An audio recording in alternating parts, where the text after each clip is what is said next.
जब तक बोध गया मंदिर को जब तक कब्जा मुक्त नहीं करा देते, क्योंकि ये हमारी कई सौ साल पुरानी विरासत है, ये हमारी धरोहर है और ये हमारे पुरखों की विरासत, क्योंकि ये इतिहास हमारा इतने वर्षों पुराना है और इसकी गाथा जो वर्तमान में जो बुद्ध विचारधारा के जो भिक्षु और भंते वो सुनाते हैं, तो बड़ा आश्चर्य होता है कि पूरे देश और दुनिया के अंदर बुद्ध के मानने वाले लोगों ने शांति, करुणा, प्रेम, त्याग, बलिदान का संदेश दिया है। तो इस इतिहास को बचाने के लिए भीम आर्मी जय भीम संगठन के नेतृत्व में पूरे देश में लगातार आंदोलन किए जा रहे हैं और ये आंदोलन लगातार बढ़ रहा है, लगातार आग की तरह पूरे देश के अंदर फैलता जा रहा है। सर, बहुत दिन से ये बोध गया में आंदोलन चल रहा है, भंतों द्वारा आंदोलन इसको चलाया जा रहा है, लेकिन बिहार की जो सरकार है उस पर कोई ध्यान नहीं देती है। देखिए, सरकार को शायद मालूम नहीं है कि इन्हीं लोगों ने, दलितों ने, पिछड़ों ने, अल्पसंख्यक आदिवासी वर्गों ने ही आपकी सरकार को बनाया है। बल्कि ऐसा नहीं, क्योंकि बुद्ध एक ऐसी विचारधारा है, बौद्ध धर्म एक ऐसी विचारधारा मानी जाती है दुनिया के अंदर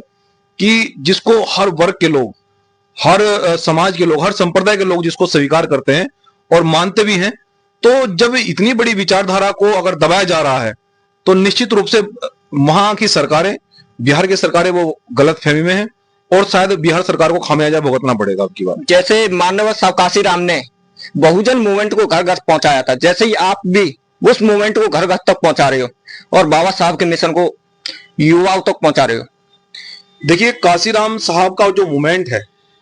हम सबसे पहले तो ये बताना चाहते हैं कि जो बाबा साहब डॉक्टर अंबेडकर ने जो अपने शब्द वाणी में जो बोला है कि हमें इस देश में जब तक हम लोग अधिकारों की बात नहीं करेंगे, संघर्ष नहीं करेंगे और आंदोलन नहीं करेंगे, हम लोगों को अधिकारों से अधिकार हमारे प्राप्त नहीं कर पाएंगे हम लोग। और काशीराम साहब भी उस मोमेंट को उत्तर प्रदेश के अंदर 1983 के लगभग, 82 के लगभग में और 2012 तक उन्होंने अपना मूवमेंट को चलाया। तो उनको भी बड़े पैमाने पर यही कहते थे इस देश के शोषितों, पीड़ितों, वंचितों को कि भाई आप लोग जितने भी पीड़ित लोग हैं,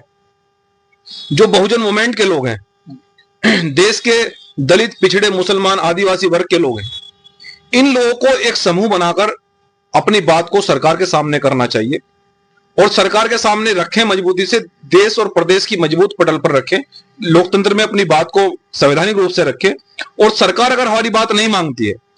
सरकार अगर हमारी बात को नहीं मानती है या अनसुना करती है, तो फिर हमें अपनी सरकार बनाने की तैयारी करनी चाहिए। जैसे कि शिक्षा की बात आती है, अगर युवा रोजगार मांगे तो पुलिस उस पर लाठीचार्ज करती है और अगर अभी कावर का चला महीना, उसमें पुष्प वर्षा कर रही है सरकार। देखिए, इस देश की एक बहुत बड़ी विडंबना रही है कि देश की जो सरकारों की जो नीति है, जो सरकारों की जो नीति है वो एक मनुवादी टाइप रही है। और सबसे बड़ी बात यह है कि इस देश के अंदर सबसे ज्यादा ये देखा गया है कि आप जितना देश की जनता को गुमराह करेंगे और जनता के अधिकारों की बात नहीं करेंगे, बल्कि जैसे कि उन पर लाठियां चलाएंगे, जैसे कि उनकी शिक्षा पर ताला लगाएंगे। तो शिक्षा पर ताला लगाने का मतलब समझते हैं ना आप कि शिक्षा पर ताला लगाने का मतलब है कि जवान पर ताला लगा देना, एजुकेशन पर ताला लगाने का मतलब है रोजगार पर ताला लगा देना। इसलिए हम लोग बार बार ये बहुजन मूवमेंट में काशीराम साहब भी ये कहते थे, बाबा साहब डॉक्टर अंबेडकर ने पहला नारा यही दिया, देश के युवा को सबसे पहले यही बोला कि आप शिक्षित बनिए। और आज देश की सरकारें शिक्षा पर ही ताला लगाना चाहती है। मतलब उनकी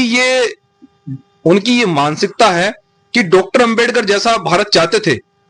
जैसा वो प्रबुद्ध भारत चाहते थे, उसकी गणना न हो सके, भारत ऐसा न बन सके, इसलिए शिक्षा पर ताला लगाया जा रहा है। लेकिन हम देश के युवाओं से ये हमारी अपील है कि देखिए, ये लड़ाई अन्याय के खिलाफ है, ये लड़ाई संतों महापुरुषों की विचारधारा की है, जिन्होंने हमें इस देश के अंदर शिक्षा का पैगाम दिया और शिक्षा के माध्यम से ही हमारा देश दुनिया के अंदर एक प्रबुद्ध भारत के रूप में जाना जाता है। परंतु अब कुछ सरकारें उस पर तालाबंदी करना चाहती हैं, ये असंभव है। और देश का युवा बड़े पैमाने पर जिस प्रकार से भीम आर्मी जय भीम संगठन के साथ में जुड़ रहा है, वो उसको पता है कि काशीराम साहब का मिशन यहाँ बड़ी तेजी से आगे बढ़ रहा है। उसको पता है कि यहाँ पर जो मजदूर तबके के लोग हैं, जो किसान लोग हैं, जो शोषित, पीड़ित, वंचित लोग हैं, जो उपेक्षित लोग हैं, हम उनको जोड़कर उनकी बातों को बड़े पैमाने पर देश के सामने रख रहे हैं, सरकारों के सामने रख रहे हैं। तो हम तो इस बहुजन मूवमेंट को बड़ी तेजी से आगे बढ़ा रहे हैं परंतु हमारा ये भी पैगाम है कि जितने बड़े पैमाने पर आप इस मिशन से जुड़ेंगे, आप उतने ही बड़े पैमाने पर सरकार के नजदीक रहेंगे, सरकार को बनाने के नजदीक रहेंगे। ये आंदोलन जितना बड़ा होगा, ये सामाजिक परिवर्तन करने के साथ साथ में राजनीतिक परिवर्तन भी करेगा। और एक अभी यूपी में सरकार लेके आई है, जहां पर 40 से कम बच्चे होंगे उस स्कूल को बंद किया जा रहा है। देखिए, जहां स्कूलों को बंद किया जा रहा है, भीम आर्मी जय भीम संगठन के मेरी सभी पदाधिकारियों से बात हुई है, क्योंकि भीम आर्मी जय भीम संगठन एक मिशन डॉक्टर भीमराव अम्बेडकर सरकारी कर्मचारियों को चला रही है। मेरी देश के सभी आईएएस और पीसीएस लोग हैं, जो बुद्धिजीवी लोग हैं, मिशन से जुड़े हुए लोग हैं, उन सभी से मेरी वार्ता हुई है। तो मैंने उनको कहा कि भाई सब लोग चर्चा करो इस बारे में, क्योंकि ये एक बड़ा विषय है कि विद्यालयों में जो तालाबंदी हो रही है, जो शिक्षा की तालाबंदी हो रही है, और जानबूझकर उसको कारण बनाकर, कोई बेवजह मुद्दा बनाकर कि विद्यालय में बच्चे कम हैं इसलिए उसको विद्यालय को बंद किया जाएगा। तो सबसे पहले तो सरकार से हमारा ये कहना है कि आप,